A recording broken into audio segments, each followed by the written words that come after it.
bagaimana prosesnya agar kemudian ilmu tasawuf itu benar-benar terpatri dalam diri kita? Seperti apa prosesnya? Kolbu manusia ini, ruh di mana Allah Subhanahu wa Ta'ala meniupkan ke dalam jasad kita, itulah ruh atau kolbu. Jadi kalau fisik kita, jasmani kita dari tanah, tapi kalau kolbu kita, ruh kita berasal dari tiupan Allah. Betapa mulianya kita diberikan anugerah oleh Allah Subhanahu wa Ta'ala yang namanya kolbu ini atau ruh ini.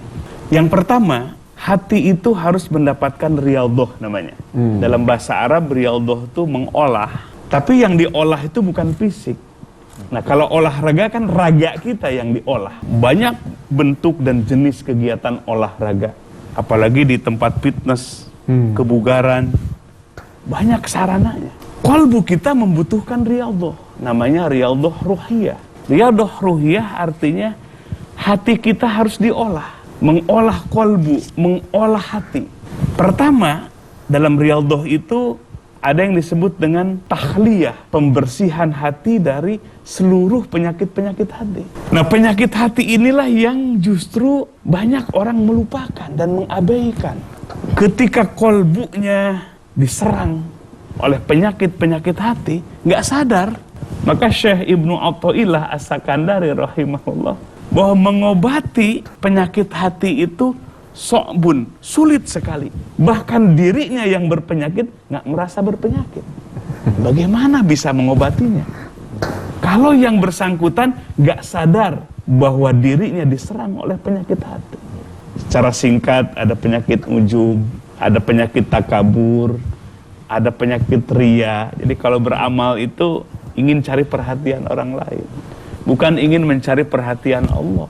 Kemudian ada yang disebut dengan hubbud dunya, cinta gila kecintaannya terhadap duniawi. Asyirku, syirik, ini bagian dari penyakit-penyakit hati yang harus kita bersihkan.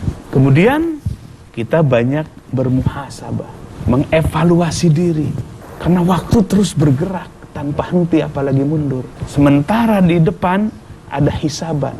Iqtaraba linnasi hisabuhum wahum fi ghaflatin mu'ridun. Semakin dekat hisaban manusia, tapi mereka manusia kebanyakan fi ghaflatin, dalam keadaan hatinya lalai, sehingga berpaling dari seruan agama Allah Subhanahu wa Ta'ala.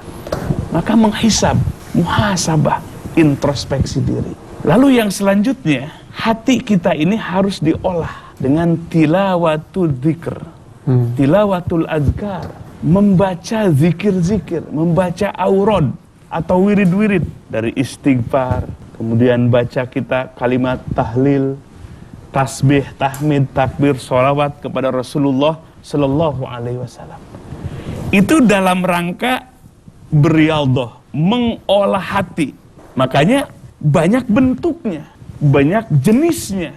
Dari baca Quran, baca istighfar, baca kalimat tahlil, tasbih, tahmid, takbir, sholawat, dan yang lain-lainnya.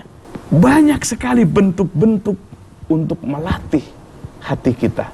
Nah, sehingga hati kita akan menjadi kuat. Ya, di dalam ilmu tasawuf itu, setelah kita melakukan pembersihan hati dari seluruh penyakit-penyakit hati, lalu hiasi hati kita, dandani hati kita dengan sifat-sifat yang terpuji. Tawakal, sabar.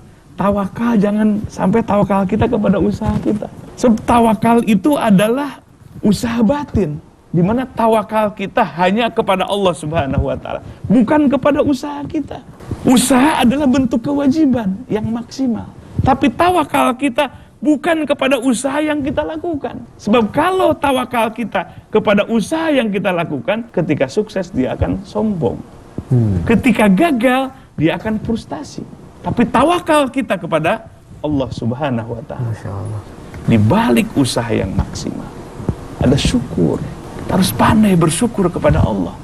Allah berikan nikmat yang begitu luas, yang begitu beragam, sampai Allah mengatakan dalam firman-Nya, wa in ta'uddu ni'matallahi la tuhsuha. Seandainya kalian kalau mau menghitung nikmat Allah, tidak akan mampu menghitungnya. Kemudian ada yang disebut dengan mahabbah, bagaimana membangun kecintaan kita kepada Allah di dalam hati kita yang paling dalam. Kecintaan kepada Allah di atas segala-galanya. Bukankah para sahabat, gambaran konkret 15 abad yang lalu, berani berjihad dengan harta dan dirinya. Harta dan dirinya di jalan Allah. Kenapa itu bisa dilakukan? Karena kecintaan kepada Allah di atas segala-galanya.